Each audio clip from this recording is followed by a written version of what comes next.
Next, may we have a motion for the approval of the minutes from the April 1st special council meeting. Make a motion that the minutes for the special council meeting on April 1st, 2021 be approved. And we have a second? Second. We have a motion and a second. All in favor? Aye. Aye. Thank you very much.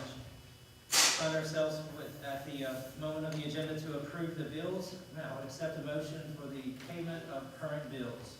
Council President Spivey, I had a few questions on some of the expenditures, and I'm wondering if we can have those answered. One of them had to do with IBML for occupational license fees, the amount of $13,694.06.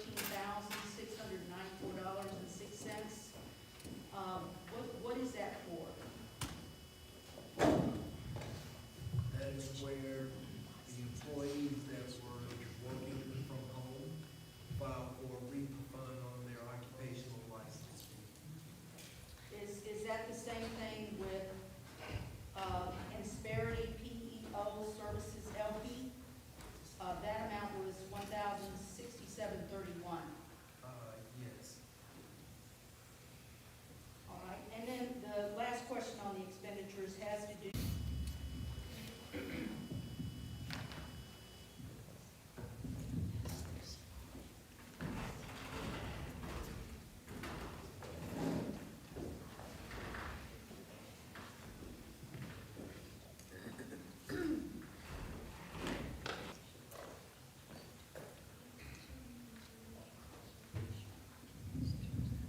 We'd like to say good evening to everyone. We're delighted to have you here in the room tonight. We're going to reward some great warriors that played a significant role in the politics and the landscape of the city of Irondale, and we do not want very great men. So tonight, we're going to have a proclamation for human trafficking, and then we're going to proceed with our proclamations for Mike Coppage, Alan Ramsey, and Ron Backwell. But I'll start off first with our proclamation of human trafficking in the city of Irondale, and think that no one is actually paying attention to what you're doing. Also, Ms. Trudy Rowland, she was also responsible for this. I remember when I was on the campaign trail, and it's very dear to her heart, and I told her that if I was elected... Employees train, and then we're hoping to take it into the community. So eventually we're hoping that all of you, if you're interested in being trained on awareness of human trafficking in our community, what you can do to help combat it right here on I-20. There'll be a lot of different meetings and a lot of great things that can take place in the city of Irondale. We've been trying to do this for 5 years now, so I really do thank Mayor Stewart for coming first, keeping his word, and helping us start fight. I have been working in human trafficking now about 3 years. I actually work with the survivors. We've actually done 3 rescues in our city, so it is in our city. So now I'm very proud that we can come together and combat it. She actually said a lot not to want to say.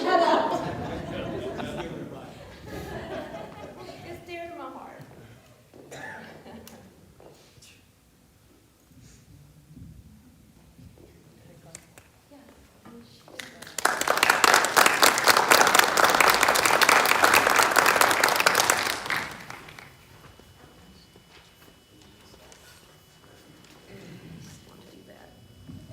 I'm going to ask Alan Ramsey's family to come to the stage.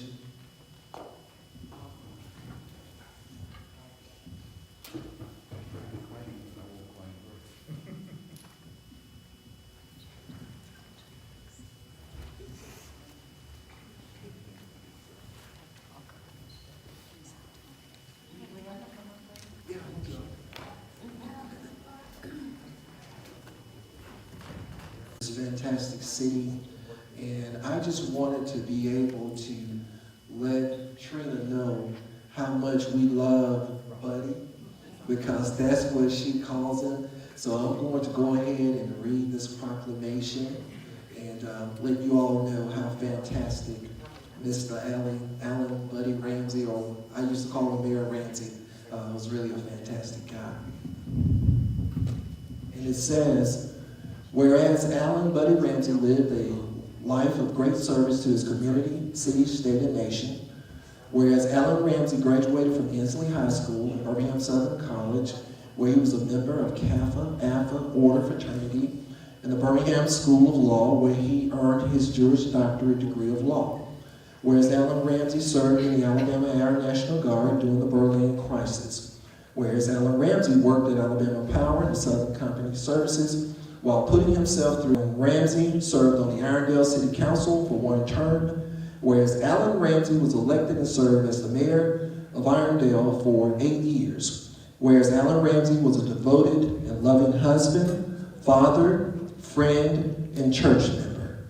Now therefore, be it hereby resolved that I, James D. Stewart Jr., mayor of the city of Irondale, honor Alan Buddy Ramsey and his family with this proclamation. In witness whereof I signed and sealed on the 7th day of April 2021.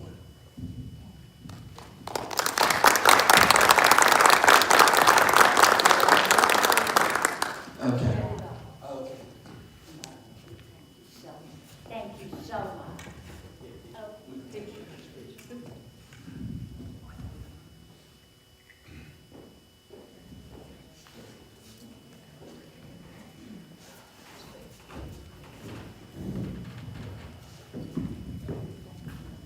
Ms. Ramsey? Ms. Trina? I would be remiss if I didn't say anything about what Mayor Stewart called Mayor Ramsey. And I'll make it quick. When I first was appointed to the city council in 2003, Mayor Ramsey, he was the mayor at that time. And I was like a deer in headlights, didn't know anything that was going on. But as I can remember, Mayor Ramsey, he just sat me down and said, hey man, he said, you know, everything is not gonna come to you right now, but if you just hang in there are gonna be some tough times, but if you just hang in there and move. Maybe 18 months to be able to serve with him, because I came on the council in 2007 and finished up the term in 2008. But even when he would come by City Hall, he was just such a nice individual, and I'm glad that I had the opportunity to be able to serve with Councilman Ron Backlow. But at this time, I'm going to ask the Coppage family if they would come to the stage, and this will be my last presentation. While the Coppage family is coming, I had an opportunity to serve with Mike. Mike actually took the place of Michael Moores when he moved out of the city. So both of us were newbies on the council, but Mike had so much knowledge about working in government because he had been in all facets of government and even at the state level. But you never would have known how smart he was because he wasn't an individual that flunked what he knew. He was such a kind individual. And I remember when I was campaigning, this year or last year, a lot of times it runs together. But you know when you're out walking door to door, and sometimes you really don't want anybody to come to the door because you know, because of the relationship that you have with them, that you will probably be there for a while. So Judy, I tried to sneak up on the porch and put my little door knocker on there, and as I was walking down the driveway, Mike ran out of the house, and he and I sat there and had a conversation, and he wished me well. He's always been someone that I looked up to, and someone that I always felt like loved the city of Irondale. So I'm going to read his proclamation, and then also I'm going to share with everybody the little gift that you brought me today. In his proclamation, whereas Mike Coppage completed the program for senior executives in state and local government at Harvard University, John F. Kennedy School of Government, and is a graduate of both the FBI National Academy and the FBI National Executive Institute. Whereas Mike Coppage was an outstanding mentor, leader, and friend. Now therefore, be it hereby resolved that I, James Douglas Stewart Jr., Mayor of the City of Irondale, honor Mike Coppage and his family with this proclamation, in witness whereof I signed and sealed on the 7th day of April 2021.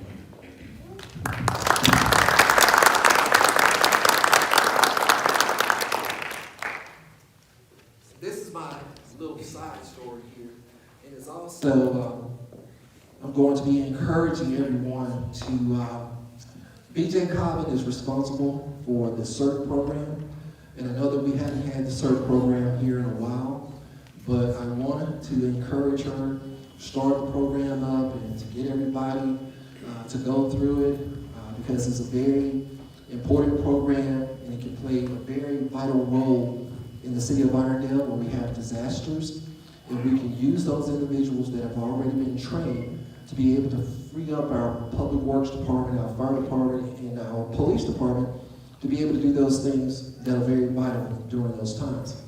However, Ms. Judy came by the office today, and she wanted to let me know that she and Mike were both CERT certified, and that Mike was a part of the manhunt when Cupcake McKinney was actually missing in the city of Irondale. And I'll try not to cry, but she said, I want to give you Mike's shirt because he never put this shirt on, and I want to be able to give you his shirt so when you go through the CERT Academy, you would be able to have Mike's shirt. So Judy, that meant a lot to me. She told me that it was an extra large. I told her that I wear 2X, so I may look like a muscle man in this shirt, or I may need to lose some pounds to be able to get into it. But Judy, I just want to let you know that this really meant a lot to me, and I will definitely wear this shirt close to my heart. And I will always remember Mike once I go through the certification and have an opportunity to serve. I will always think about you and Mike.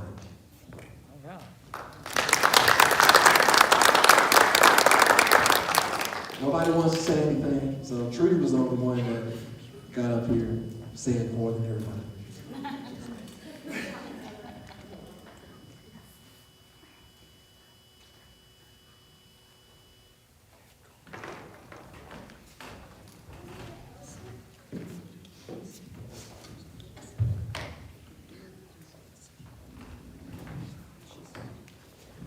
But serving with Mike, and I've never said this, but I was a big fan of Mike's. You know how when you, from afar, you just admire someone? And once I got a chance to know him by serving on the council, he was just a great guy to me. And everything that I had heard about him was true. And I just want you to know, I really admire Mike. I always called him Chief. Even when he was on the council, I called him Chief. So, but he was a great guy, and I really admire him. I did. You're welcome. All right. I guess it's my turn.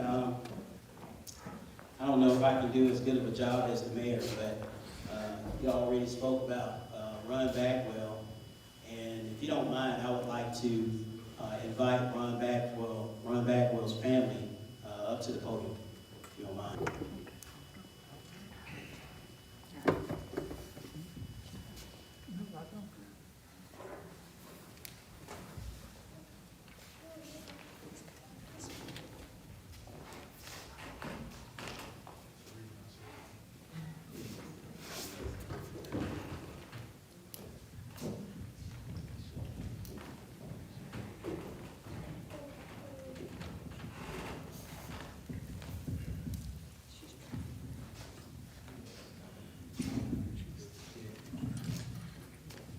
Well, I can't say this is gonna be really hard for me because, Ron was another council person I served with, but, Ron and I, we had a special relationship, and we did. Ron was a guy, like the mayor said, he was probably small in stature, but, he was a giant. He was a gentle giant. As far as his personality, he was just so mild-mannered, and, you know, like the mayor stated, when Ron spoke, you know, everybody listened, because he was passionate. He didn't have a mean bone in his body, and he didn't. I asked him, you know, a person like yourself, how did you get in politics without, you know, having some kind of meanness or some kind of tenacity? But anyway, Ron was just this very nice guy that I called a friend, and I did. I called Ron a friend. But without further ado, I'll go ahead and read the proclamation.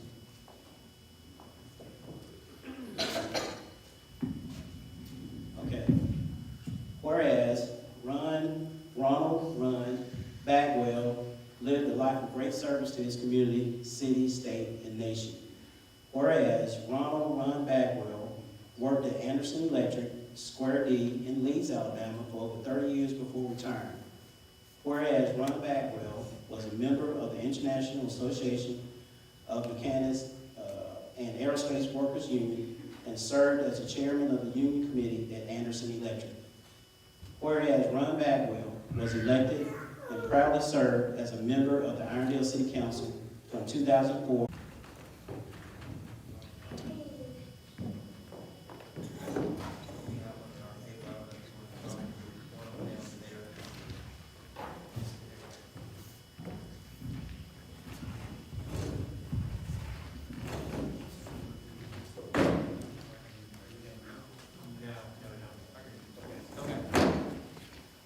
Thank you, sir, for those presentations.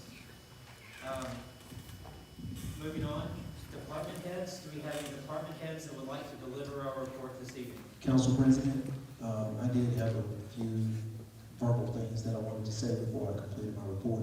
I'm sorry, I misunderstood. I thought you said that was the end of your report. So please, by all means. Oh, I'm sorry, that was the end of my presentations. In I had a few presentations things. and not the end of the report. Gotcha. Okay. It won't take me long. I just wanted to mention 5 things that's going to take place before we have our next city council meeting. April 10th, 2021, we'll have a food giveaway in front of City Hall at 9 a.m. in the morning. On that same day, April the 10th at 10 o'clock, we're having a hiking with the mayor at Ruffner Nature Park, where we're going to meet in the parking lot. We're only going to walk the easiest route that is there. So I don't want anybody to be turned away because you think that you're going to hike in a mountain for about 4 miles. We're only going to do maybe a mile or 2. I think that all of us can do that, but I'd love to have you out to participate in that. Also on Sunday or Saturday, I get my days mixed up, but we kicked off Blueprint Irondale.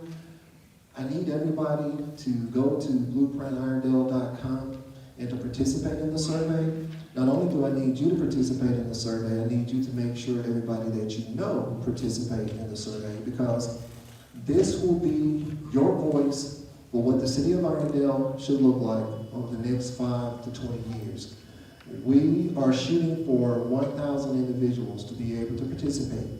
The reason why 1,000 is the magic number, because if you can have 1,000 people to participate, there should be a large sample to be able to extract a statistical analysis from it, to be able to determine what the other 13,000 people in the city would like to see look like. So please go to blueprintirondale.com and fill out the survey.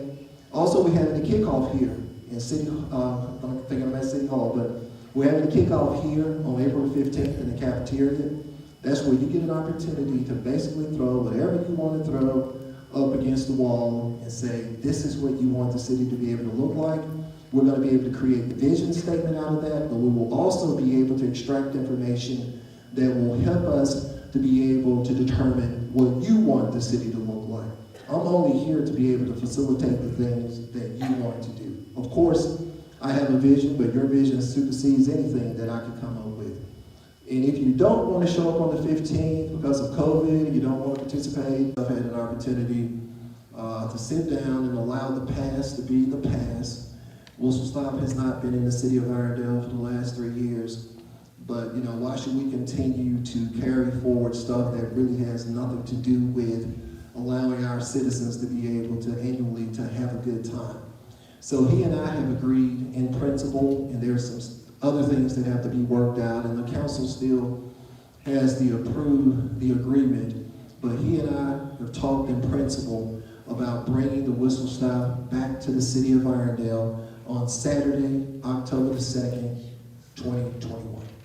That's all I have to say, Council President Spivey, and I thank you for giving me this opportunity to be able to share these words with the citizens of Irondale. And thank you, Mayor, for doing so. And just to confirm, was that October the 2nd or October the 7th? Sorry. October the 2nd. 2nd. Thank you, sir. And I believe we did not have any department head reports at this time. We move into our individual reports now for council members, standing committees, or special committee reports. Councilman Box, we'll start with you. I have no report. Okay, fair enough. Councilwoman Cuellar, we'll start with you. I'd like to take this opportunity to thank the Public Works Department. I understand you've been working extremely hard around the Highway 11 area, trying to clear all that debris. And then you're playing catch-up along all of the districts, the residents. And I want you to know, and please extend my gratitude to the team on the Public Works Department. They've done a fantastic job, and I appreciate all the work that you're doing. That's all I have to report. Thank you. Councilman Lemon, your report. First of all, good evening to everyone. Just so happy to be here and happy to see you here. I just want to echo what Mayor and Councilman Wilson. Kids, grandsons, daughters, whatever, you need to be involved with this human trafficking thing. Matter of fact, truly, your building ought to be full with people that trying to find more about this human trafficking, because it's real. It's real. And I also have a daughter, and I also have granddaughters, and I also have little grandsons that I worry about every day. Every day my daughter leaves the house, I worry about her if someone's going to snatch her up and put inside of a car, and like Mayor Stewart said, never see her again. So it's real, and we all, the city around there, need to get behind truly and every. What Council London mentioned about yesterday, the meeting that we had with the principals and the coaches, very well attended, very much needed. And if we could just bring everyone in, because, you know, we all live in the city, and we all want to see our city flourish. And in order to do that, we have to have participation among everyone that lives in this community. As we go outside of Irondale, you and I both know we go to particular communities, and I won't call any names, but we go to some of these communities and the parks are just flooded with families. The parks are just flooded with kids. It's very important that we come together. Like Councilor London said, we come together and make this thing work. And it starts with our youth. And I'm so excited with the meeting that we had yesterday. And Councilor London did an excellent job as far as communicating what was needed. And like I mentioned yesterday, it starts with us, because you guys put us here to be not only good stewards, but to be participants and to have integrity and to do what is right in the city of Irondale. So I would like to just thank, publicly, I would like to thank Councilor London for putting everything together, and hopefully we could kind of forward that information on to the other councilors, because it not only takes one, it takes all of us. It always have been that way. One vote is no more important than the rest. So it takes a collective effort among all of us. Next, I want to just announce the Holiday Gardens Neighborhood Association meeting is next Tuesday at 6:30. Again, I'm saying Holiday Gardens, but everybody is invited. Don't think that just because you don't live in Holiday Gardens, you don't have a say-so or you don't want to know what's going on. Everyone is invited, so I just want everyone to know that next Tuesday at 6:30, there'll be a Holiday Gardens Neighborhood Association meeting. It's virtual. We haven't started back in-person meetings as of yet. So therefore, there's a link that goes out, and if you're interested in joining our meeting, just contact City Hall, and they will be able to provide you the information. And Mayor, I just probably flooded your office with calls. I apologize for that. Next, since we're talking about kids, since we're talking about youth sports, I want to, if you don't mind, Council President, just real quick, I just want to make a presentation. If the principal, do we have a principal either from the middle school or the high school, Shades Valley, here with us tonight? I'm sorry, I can't see out in the audience. Okay, all right, Dr. Dallas. Dallas, if you don't mind, could you come up?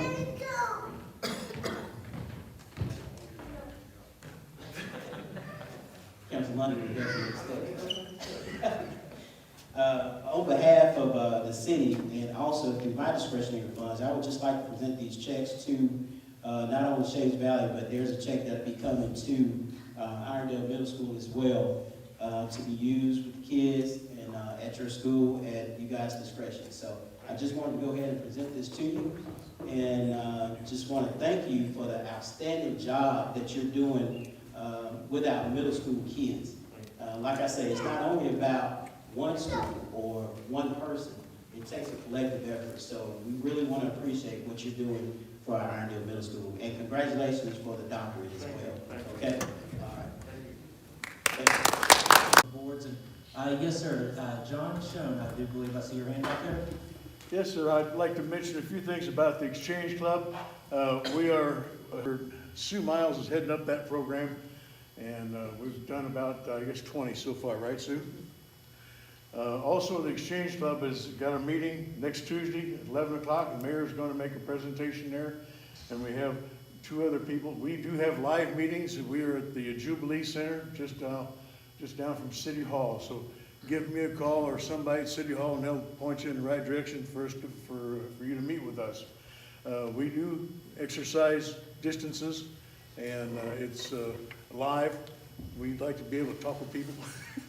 And also, I'd like to mention, we haven't done this in the past. We did a Freedom Shrine with the help of the mayor at Irondale Middle School. A travel destination trip quarterly that would involve historical events, historical speakers. So those are what's on the horizon. Thank you. Thank you, Julie. Okay.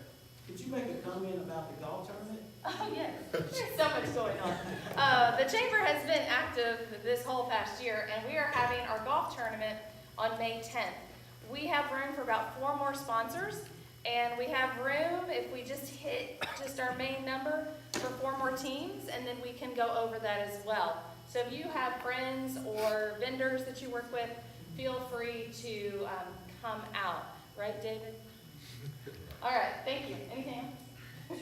No, thank you. Thanks. Thank you as well, Julie, for that. And any other reports of boards or non-council committees at this time? Okay. At this time, we find ourselves at the moment for deliberation on agenda items only. So we have 2 items under unfinished business. One would be Resolution 2021-R21 that declares the property at 2305 First Avenue South, Irondale, Alabama 35210 a public nuisance and order its abatement. This was something we discussed at our last, not our special meeting, but the one prior to that. So we'll be fielding questions and comments here momentarily on that. And then our second item under unfinished business is Resolution 2021-R25, authorizes the mayor to enter into an intergovernmental agreement for the North Alabama Cooperative Purchasing Association. So as far as item number 1 goes, Councilman London, I would start on your side. Have you had any follow-up questions that's developed since the last time we've spoken on this? Well, I guess one question is, where are we with the building? I think I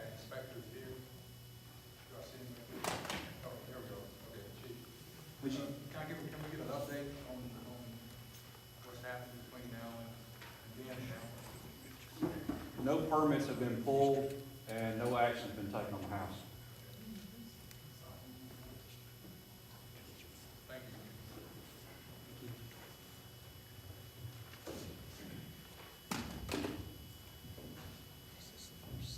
I'm going to ask if we can renotice this piece of property because initially it had some language in it that we need to clear up. And instead of proceeding with this resolution that we have in front of us tonight, I'm going to ask if we can postpone this indefinitely and just create a new resolution, but to make sure that the resolution have the proper language in it.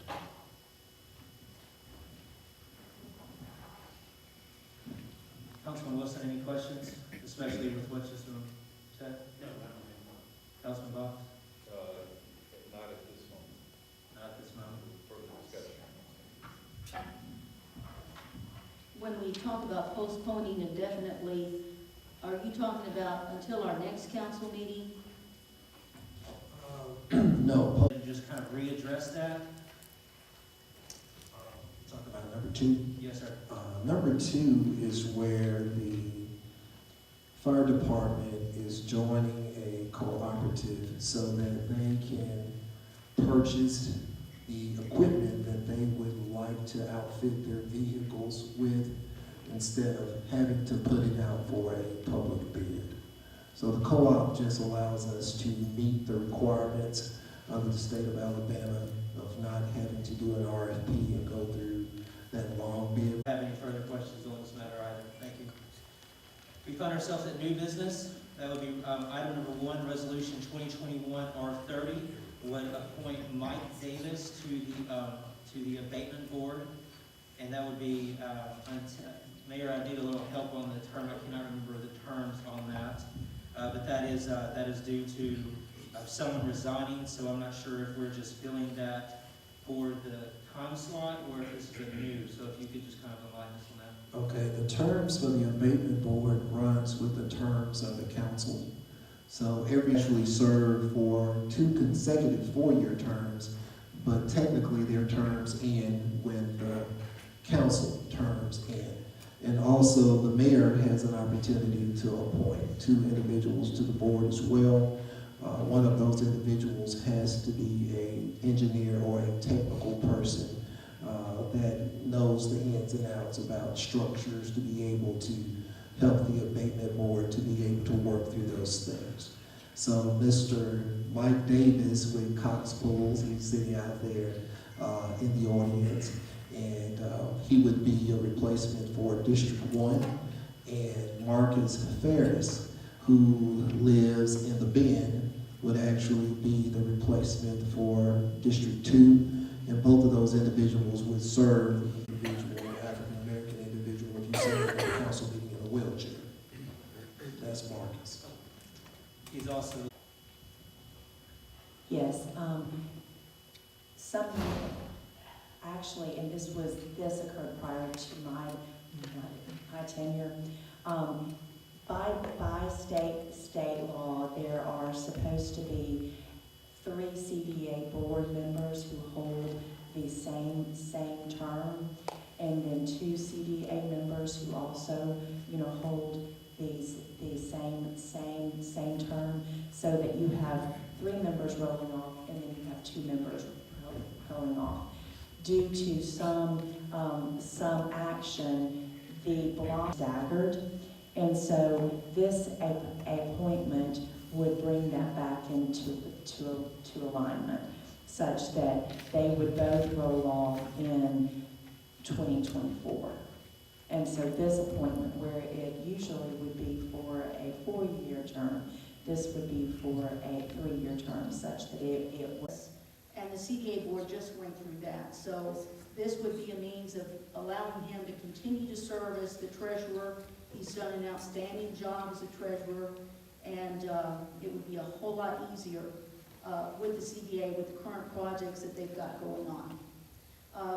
The chairman, David Pugh, is unable to be with us here tonight, because he's a lawyer and he had some clients and we had some legal things that they had to work with the clients, and so he's unable to be here. But David Rawson is here. David, would you please stand? Do you have any comments that you'd like to make, Mr. Rawson? No comments, just look forward to the opportunity to continue to serve. Thank you. Yes, sir.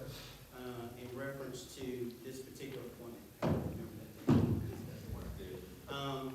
Council Quaylar, just a couple of questions. Have we had any other interest in this particular position? Has it been announced that we have? The board felt. I'm not finished. Okay. I'm not finished. Have we announced that this position was open due to, the CDA as far as those terms trying to get back online? No, Councilman Wilson, because what we went by was the Alabama code, which said that when you have instances like this, the best way to do it, to expedite the process, is to exercise the holdover, which is in the Alabama code. And this is what the board and our legal counsel recommended that we do. In your first statement, you said it could be. This person could be held over. That's what you said in the beginning. But the law says that you Right. can do that, yes. It could be. But my question is, have we had any other interest? And you said no. I understand the continuity or whatever the case may be in this particular position because it is important having a treasurer. But I'm sure that could be my job, Mr. Ransom job, or anybody's job. Rawson, His name I'm is sorry. David Rawson. I'm sorry, yeah. So that's why I asked that question. Do we have anyone else that have showed interest? And you said no. So I'm just wondering why this wasn't announced or it wasn't, put on the board or put out there for other individuals to be, considered. That's all. It wasn't announced, Councilman Wilson, as I stated earlier, because our legal counsel said the Alabama code makes the provisions for cases such as this, which will certainly make it much more easier for the CDA to continue to function with the projects that they have at hand. And we felt that in the best interest of the CDA, that would be the best approach instead of advertising it, having the city clerk, you have all these resumes, when we have Mr. Rawson that's willing to continue to serve and is doing an outstanding job without having to go to the banks, if the council makes another appointment, to have to go to the banks and come up with more signature cards and have the CDA elect another treasurer. Rawson is a banker, and the third party works for IBM. So you're saying there are volunteer board members that don't have time to make that happen? They have time to make it happen, but you need them there. And Mr. Spivey, you're needing to get these signature cards updated. It is a tedious process, and it is something that people need to take time off of work to try and meet there at the same time to change out these signature cards and get these signatures all at one time. I understand that but they understood that job. I mean, volunteer for the board. They understood that process, that they may have to take some time off of work. So here's my question. I heard we talk about transparency all the time, and I heard you talk about it even since you've been on council about transparency. And I'm a council person here that didn't know that his seat was up. We went through a whole process of interviewing different CDA members, and his seat never came up as being expired. Is there any reason for that, for us not to know that? There is, because this issue was brought up approximately 2 months ago, and in discussing it with our legal counsel, this is the advice that she recommended. And so once we had that and the resolutions, she had to draw up the resolutions for us. I was wanting to bring this up at our council meeting that was held. Our boards, this is what I believe, our boards, our city council, our boards needs to look more like our city. And if we appoint Mr. Rawson, and maybe he has done a good job, I don't know, because You know, I'm not privileged to those meetings, I'm not privileged to any information that goes on the CDA, because that never came to me. But if you put Mr. Rawson back on the board again, we would have no female representation on this board. And so what you're telling me that we don't have a female qualified in this city that wants to be part of this board, that can do the same thing. And we have a accountant, Mark Hume, already on, so he's not the only one that does financial. You have an accountant on the board already that can do what David Rawson's doing. So this board, if we put it back on there, the board would not look like the city of Irondale wants it, and no female representation. And I'm happy to respond to that question, Councilman London. As a matter of fact, to fill my vacancy, there was a woman. Her name was Elaine, and you and Councilman Wilson voted to appoint Mark Hume. We had a female, and you chose, and that's who the board recommended, and you chose not to appoint her. Because David Rawson never was told, he was never told that his seat was up. If we were told that his seat was up, I promise you, she would be on this board right now. Point of order, we're going to go ahead and So, that's not a question, so. we'll have more opportunities to speak on this in a moment. Mayor? I just want to be able to speak to the issue. This is more of a recommendation than anything. It's out of sync. I believe that the same process should be followed. It has nothing to be able to do with getting a signature at the bank. You can do that in one day if everybody go to the bank and sign the cards and get all of that taken care of. The CDA is in very good shape financially. They have some very astute board members. And I believe that as this process is opened up and given other people to submit their application, they will not have an issue of surviving and being able to conduct their business until that seat is filled. Thank you, Mayor. Councilman Wilson, based on what has already been said, do you have any follow-up comments? No, it's already been said. Understood. Councilman Vox, any follow-up comments? Yeah, I don't think the microphone's working, but I think I got a big enough voice. What I see here is, I think our legal counsel did say that our most expeditious path is actually, this is the best path because it allows us to go forward uninterrupted in a flow of business during a critical time for me. Being a businessman myself, that is a situation that is most important on several occasions. Now, I would say this, is there a possibility, and this is just because I'm a novice at the political game, is there a possibility that this gentleman is going to continue to serve through these projects that we have on the table that are very important? So, or can we do a temporary appointment that extends his appointment temporarily as we're reviewing other applicants? Well, I would say right now, and I know for the last 5 or 6 months I've been at the CDA meeting because they've hosted the meeting in the mayor's office. There's nothing that is pending right now that you can't allow other people to submit their application to be considered. Mr. Rawson has a right to be able to submit his application if he wants to be able to serve. And if he's appointed by the council, that is not a problem.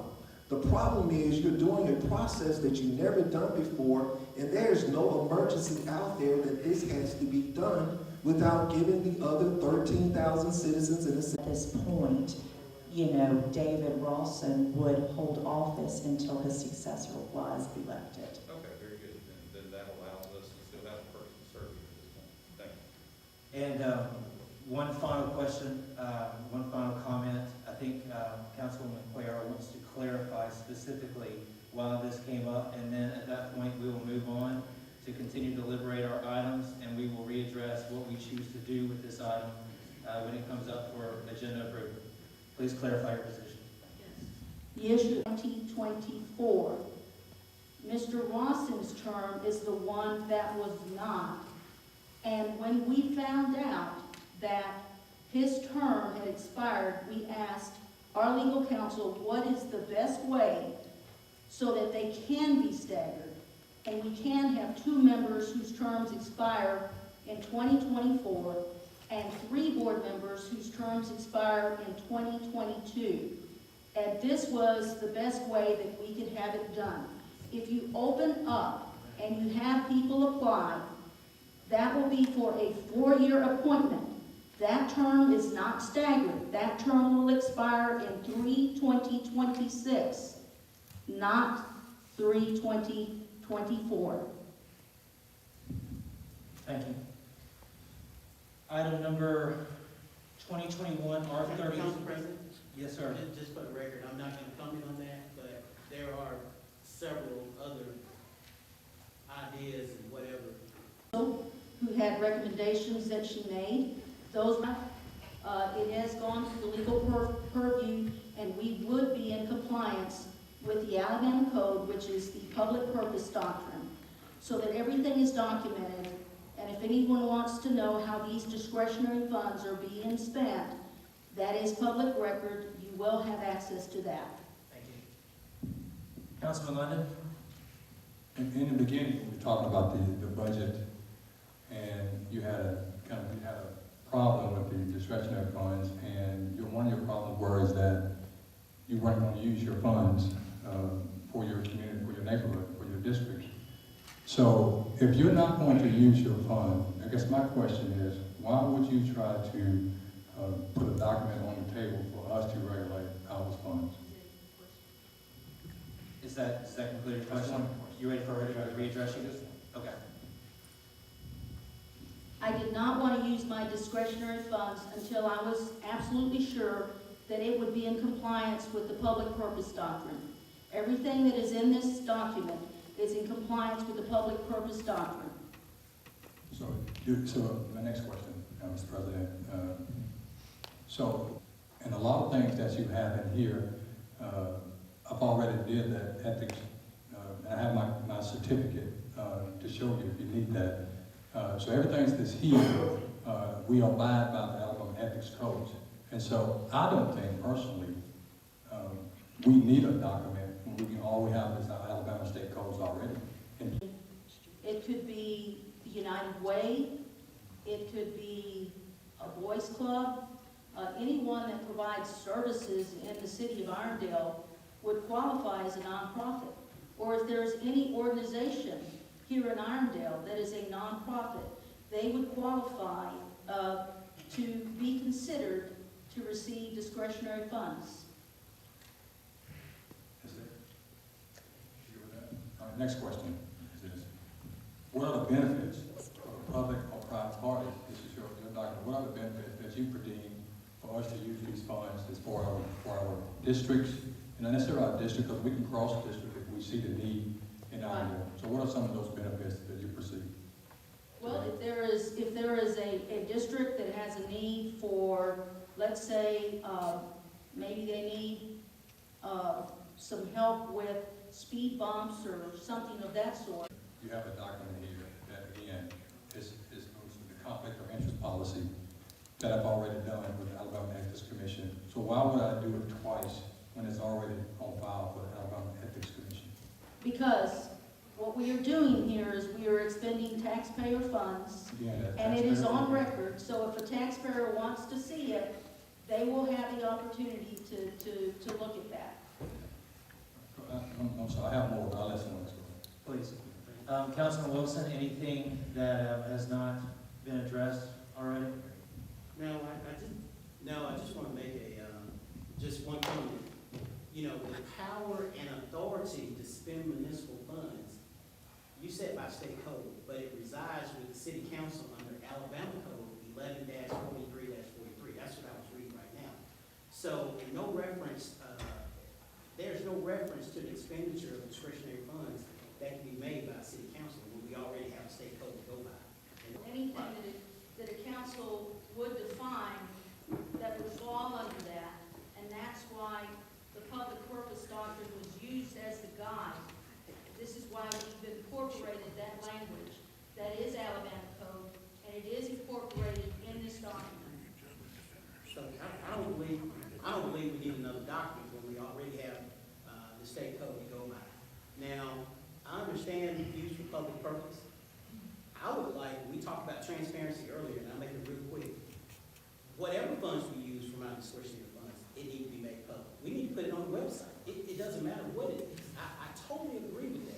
But having another document, when we already have a law that's stated in the Alabama State Code of how those funds need to be used, I don't feel it's necessary. That's all I have. Thank you, sir. Councilman Box?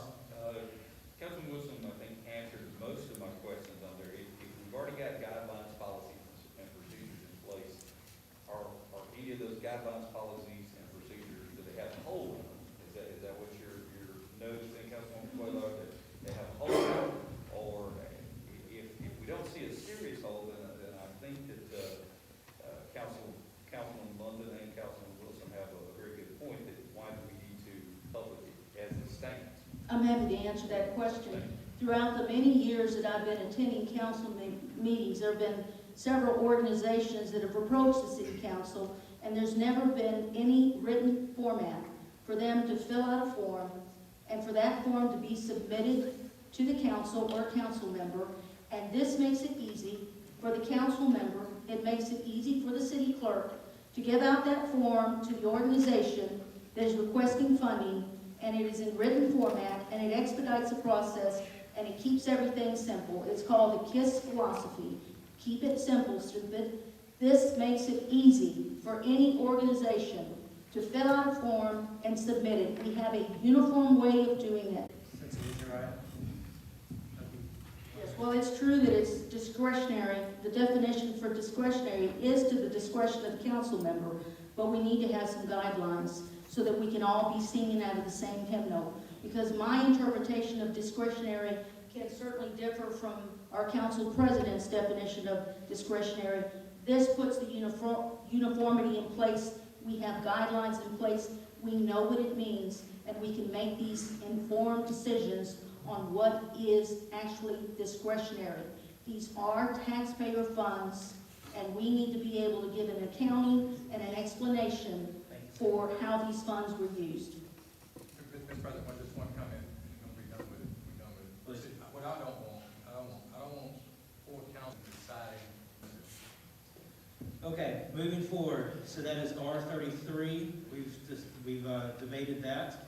We find ourselves on item number 5, Resolution 2021 R34, appoints Mayor James D. Stewart, Jr. to be the voting delegate and Councilman Bobby Joe Wilson as the alternative for the City of Irondale at the Alabama League of Municipalities 2021 annual bid. For item number 5, in regards to this appointment, we're going to have Councilman Box as the voting delegate with Mayor Stewart as the alternate. I hope someone's taking notes as well as myself.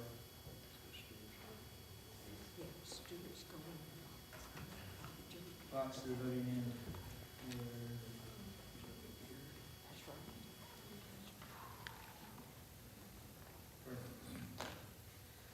All right, item number 6. Well, before we move on, are there any questions, Councilman London? Councilman Wilson? Councilman Box? Myself, no. Okay. Not yet, right? Okay. And then Councilman Fair, perfect, thank you.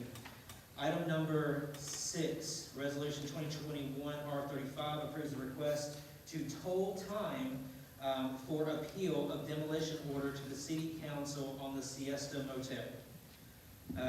Mayor, this has your name next to it. Would you like to introduce it for us? Yes. Several weeks ago, the Siesta Motel went through the abatement board. They declared it a nuisance. Then it was passed on to the City Council, and the City Council declared for the city to be able to proceed with demolishing the structure if no one came in to begin the process of trying to repair it. The Siesta at the current time is under a sales contract, and my thoughts are, if we can get someone to buy it instead of the city having to expend funds to be able to tear it down, or for anybody to tear it down, and then we have a blighted hole in that spot. And then we will begin to get complaints about, when you're going to cut the grass, the weeds growing up, and all of that. So it's kind of... For the Siesta is in the audience. His name is Eric Johnston. If you guys have any questions. Thank you. And something that helped me a little bit today when we spoke is I was kind of caught off guard by the wording a little bit. When we're saying total time, we're not saying, we're just sort of moving the goalpost a little bit in order for them to appeal and have that hearing at the council. Is that correct? Yes, that's correct. Thank you, ma'am. Councilman London, any questions from you on this? Usually I'm paid, I'm not. Thank you. Councilman. Full restaurant, and then you have an auto repair. And our goal here in the city is to improve our city and making this to R4. It's just not going to be something that would be appealing, especially when we are not sure about the kind of rents that's going to be charged. First I heard it was $600 a month to $700, and then all of a sudden it's been changed to $850. I'm very uncomfortable with this, and I'm not comfortable with changing it to R4, and that is probably one of the major reasons with our Planning and Zoning Commission for the members that were not in agreement with the rezoning request. I just not comfortable with it. Thank you. Thank you. And then once again, to clarify on this, we're not saying, this right here basically, if this motion is approved, then it basically gives them time to approach the council and bring the decision for rezoning in front of the council. If we do not told the time, then it basically... 16th, to be able to address this matter before the council.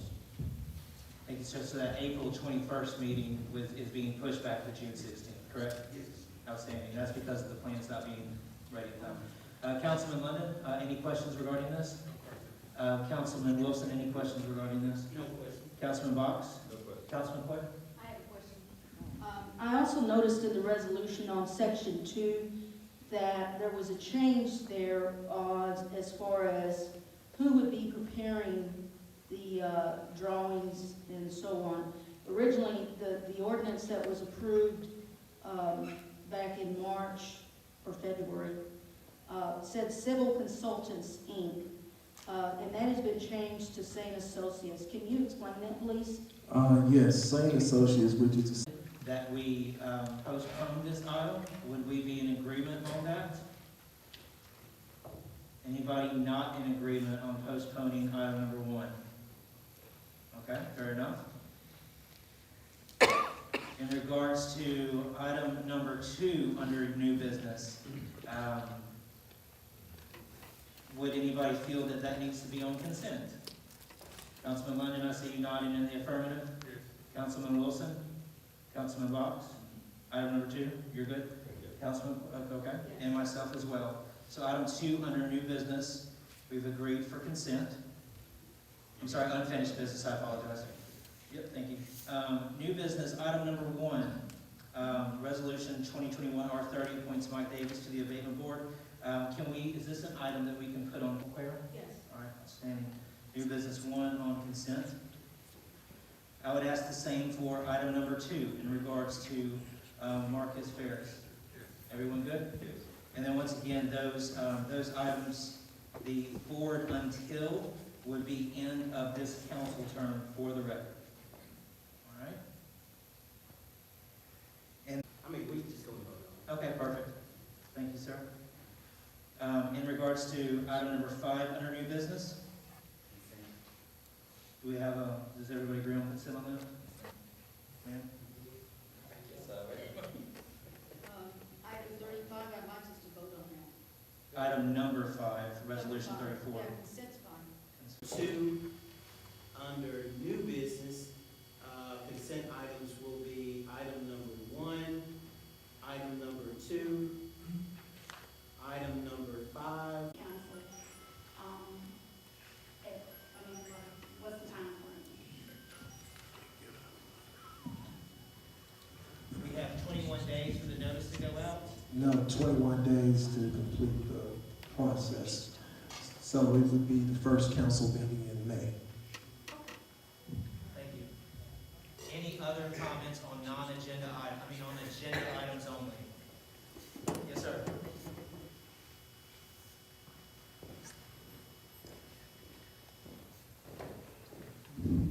My name is Eric Johnson. I represent the Siesta Motel, and the Cole family. In relation of our request to delay, we would have been here to discuss that with you. And we understand your concerns about the zoning. We would like to give the prospective purchasers the opportunity to present that case to you, and let us then decide afterwards whether we appeal the decision for demolition. We assure you that we're making every effort to move that project along. As you know, the Coles died in 2019. It's a unique and large, expensive property, and we've been very together to try to sell it and develop it. And we've had many contracts, and for various reasons, they did not come through. We've got a very valid, good, viable offer this time, and so we hope that the presentation at the next meeting to the council will demonstrate the nature and the good development. Any questions, for this gentleman? Thank you, sir, for your time. Yeah, thank you. Any questions from anybody present on agenda items only? I understand we're streaming on multiple platforms. Chief, do we have any questions on agenda items only? Not currently. Yeah, which is yours, correct? Correct. Okay. But I know Bishop is also live streaming to the city YouTube page, I believe. Mr. Bishop, do you have any comments from that city page? None at this time. Thank you very much, sir. I appreciate that. Okay. So we have concluded our public comments on agenda items only. We have an approved agenda. That being said,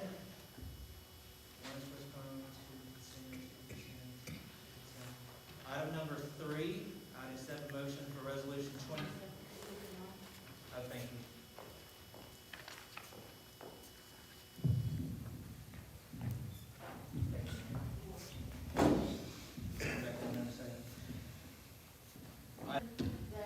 Excuse me, Council President, we didn't vote on the consent items.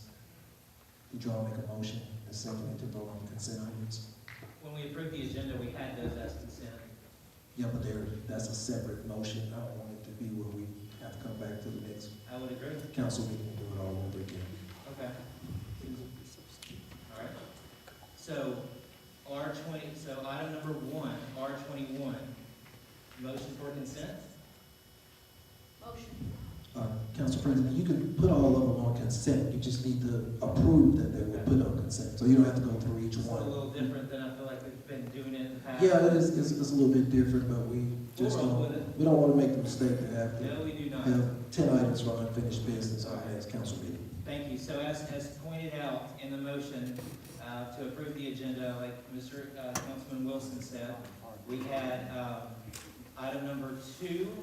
So a motion for item number 2 under unfinished business, item number 1 under new business, item number 2 under new business, item number 5 under new business for consent. The motion's on the floor. Do we have a second? Second. All in favor? Aye. Aye. Thank you very much. All right.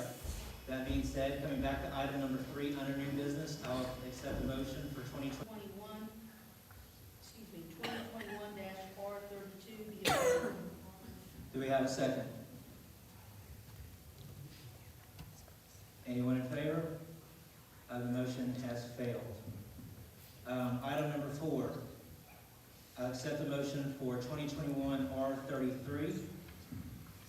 I make a motion that resolution 2021-R-33 be approved. Do we have a second? Anyone in favor? That motion fails. Item number 5 is on consent. I'll accept a motion for resolution 2021 R35. I'll make a motion that resolution 2021-R-35 be approved as written. Can we have a second? Do we have a second? Second. Second, we have a second. All in favor? Aye. Any opposed?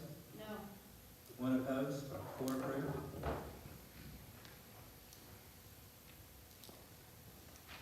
We find ourselves at items 7 and 8, our 2 ordinances for the evening. I would accept someone to begin the process to walk us through that ordinance.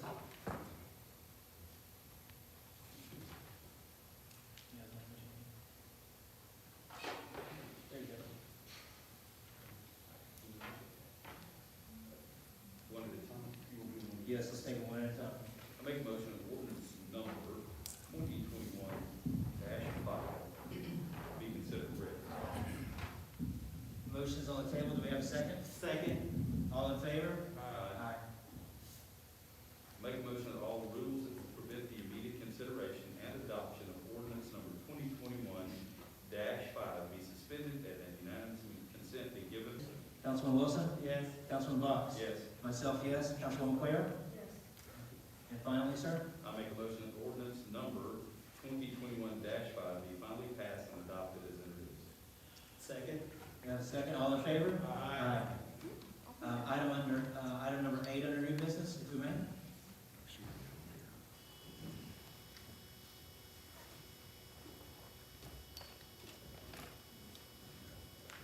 All right, I make a motion that ordinance number 2021-6 be considered read. Second. Second, all in favor? Aye. Yes, sir? I make a motion that all rules that will prevent the immediate consideration and adoption of ordinance number 2021-6 be suspended and that unanimous consent be given for the immediate consideration of said ordinance. Second. We have a second, roll call. Councilman London? Yes. Councilman Wilson? Yes. Councilman Box? Yes. Myself, yes. Councilwoman Quayle? Yes. Okay. Finally, And finally, I make a motion that ordinance number 2021-6 be finally passed and adopted as introduced. we have a second. Second. All in favor? Aye. Aye. Any opposed? Okay. So that gets us through our agenda for the evening. At this time, we would open ourselves up for public comments to the council on non-agenda items. And once again, we'll enforce the 2-minute rule. Please give us your name and your address.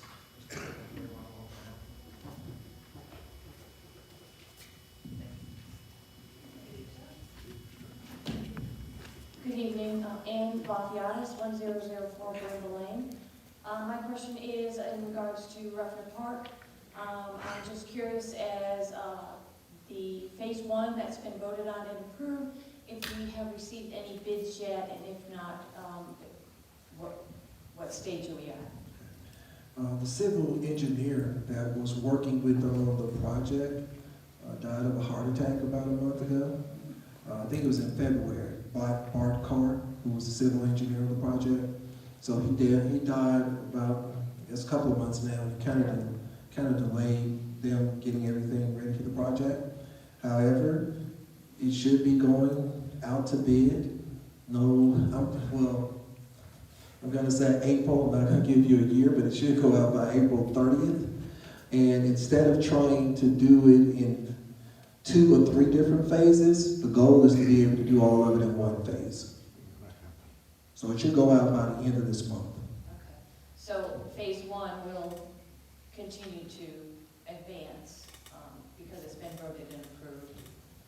Yes, we're gonna try to do the whole thing at one time, instead of doing half of the part to have it look good and then the other part of it still look like nothing has been done to it. So I think that we've come up with a way financially to be able to do everything at one time. Wonderful, thank you.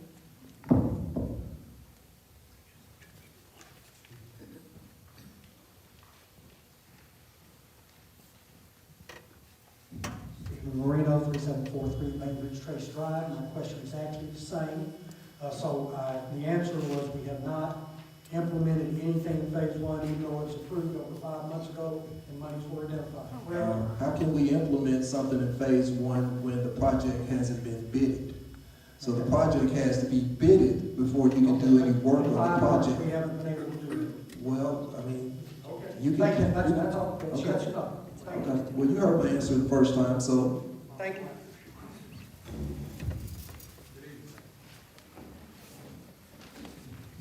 My name is Laura Keyser. I live at 923 Ivanwood Road, and I'm here on behalf of a number of folks in District 3. We're concerned about several issues related to the development at 885 Hitching Post Lane. I spoke to you about this back in January. Our concerns include stormwater management and the closely related issues of zoning and lot size. But tonight we're here to talk with you about the entrance from our small, quiet neighborhood, Ivywood Road and Wood Air Drive, an entrance to this 20 acres where Mr. Isaac David wants to build somewhere between 70 and 100 homes. There are 14 homes on our streets, so this would dramatically increase the traffic, concerned particularly for safety of the children in our neighborhood, but also the pedestrians who walk for exercise. There's a small church right on that steep hill and in that blind curve. The families of the church are concerned for the safety of themselves and their children. We are also concerned about damage to our roads. Studies by the Department of Transportation and at numerous academic institutions tell us that construction trucks and heavy trucks cause equal damage to about 6,000 or up to 60,000 automobile trips. So we're concerned about damage to the road. We're aware of similar situations in the recent past with Mr. Price Hightower's construction traffic that was going through the Grants Mill Crossing. The neighbors complained. These were trucks that were going to the Ridge development, and so that was rerouted. We also are aware of the Abington development where 5 residents expressed concern about traffic coming out onto their very small street. And some of the council members who were here tonight actually voted against that access on that street. We're also aware of the illegal land clearing at the Malone property, and that has happened at this property as well, where the developer cleared the land before filing a plan and permit. And there are a number of people here to support this, but in the respect for everyone's time, I think.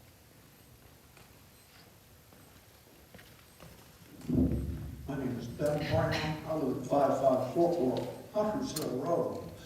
This is a follow-up question. Some earlier I addressed to the Mayor Street that the bids should go at prior city council meetings of the whole redo of Ruffner. Yeah, nothing has changed. Nothing has changed. Nothing has changed. I mean, initially when the plan was presented to the citizens, and I sat down and had a meeting with them, it was at that time that I learned that the total amount of the project was supposed to be $7 million instead of $1 million. Therefore, I could not commit to that when I came into office because that's not being a good steward of the city. So nothing has changed. The ball parks, the dog parks, the walking trails, sidewalks, the amphitheater, everything is still the same way that it was before I took office. It just takes time to put bid packages together. And with the death of the civil engineer, it has even extended the period to be a little bit longer to be able to get that out. There was no way. And I've sat at that park now for 600 or $1 million. You got $1 million probably just in demolition work, tearing out the old infrastructure, and preparing the ground to build on. But I don't know. That's why that was supposed to be in phases. Yes, and I don't have a problem with anybody talking to the individuals that was developing the park, because I'm not saying anything otherwise. When you come into office, you inherit whatever is there. Doesn't matter who was there before you got there. So it just takes time. Understood. Thank you, sir.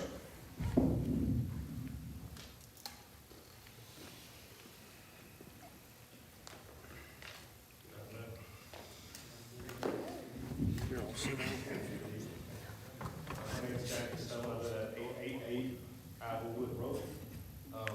On behalf of my neighbors, I am submitting a petition to close the road at that is the addition to Wood Air Drive. My property directly abuts Wood Air. It is to the north, to the south of my property, and my property also is to the east of the Gibson Post Park. So we've had several conversations. I know we met a couple of times, Zoom calls, and we've discussed this as a possibility, but I think more action needs to be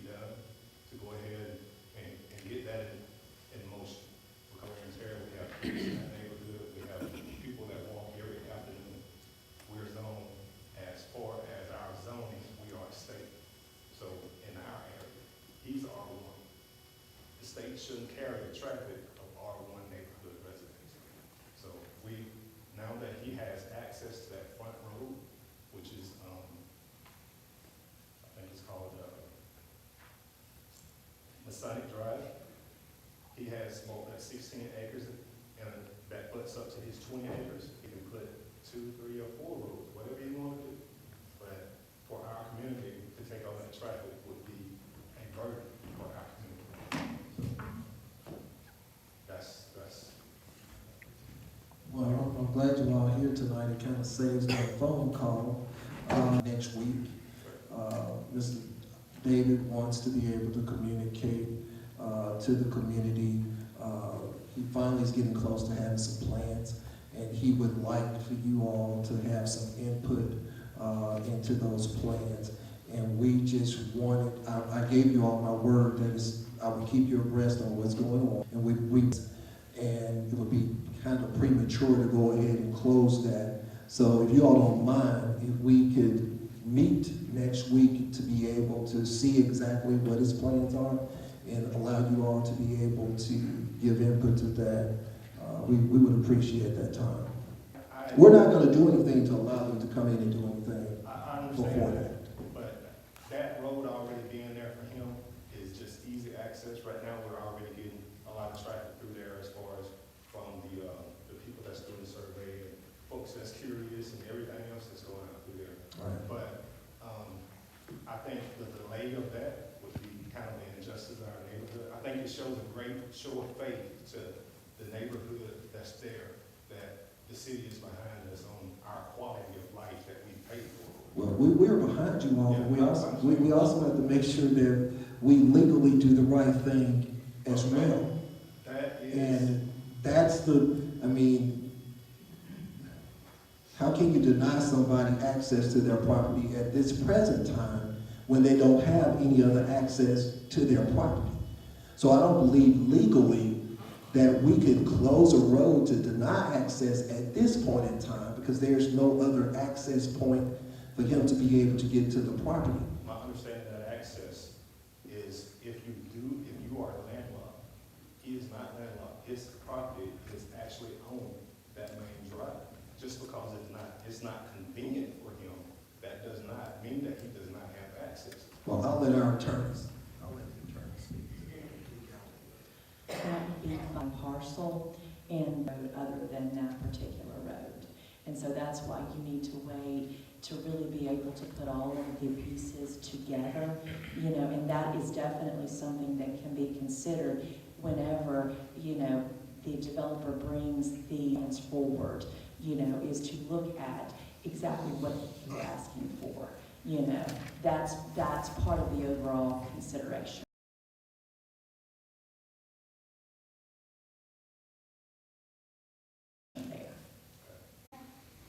You're asking us to continue kicking the can. So that's point number one.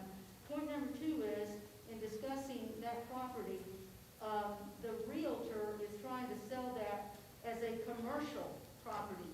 That property is owned commercial. Continue worrying about the children that live in that home. Thank you. Thank you for your time, sir. Okay. Thank you. No problem. Ma'am? I already spoke. Can I respond to the comment?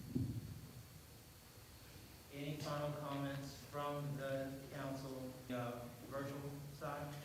Not at this time. All right. Mr. Bishop, any comments from the city YouTube side? No. You understand that Mr. Rawson can't continue to serve in the capacity he's in for how much longer?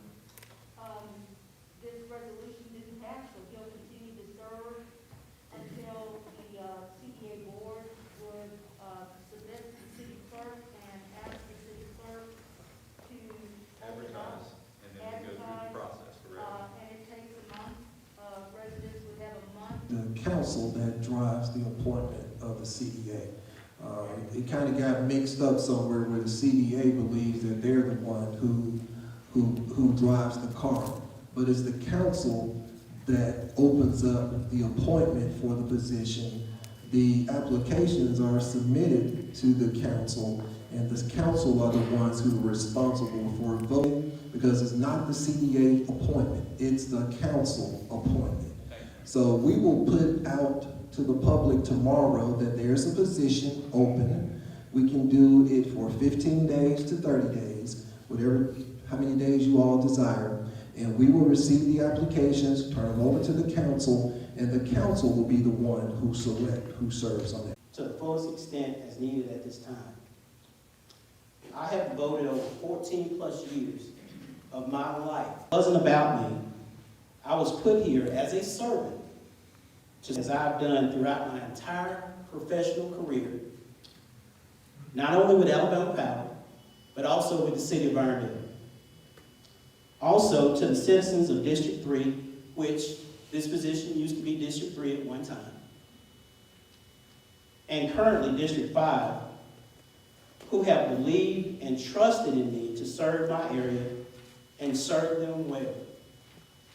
I would like to thank you all for voting for me, because you did put me here, the citizens, for voting for me to be your leader despite all of the rhetoric and false social media innuendos that I've had to endure during my years of service. I want everyone to know that I have fought for what is right and to express not only my feelings, but the feelings of my constituents when it came to things not being fair and consistent through previous administrations. One thing I'm reminded of, though, when I think about what Dr. Martin Luther King Jr.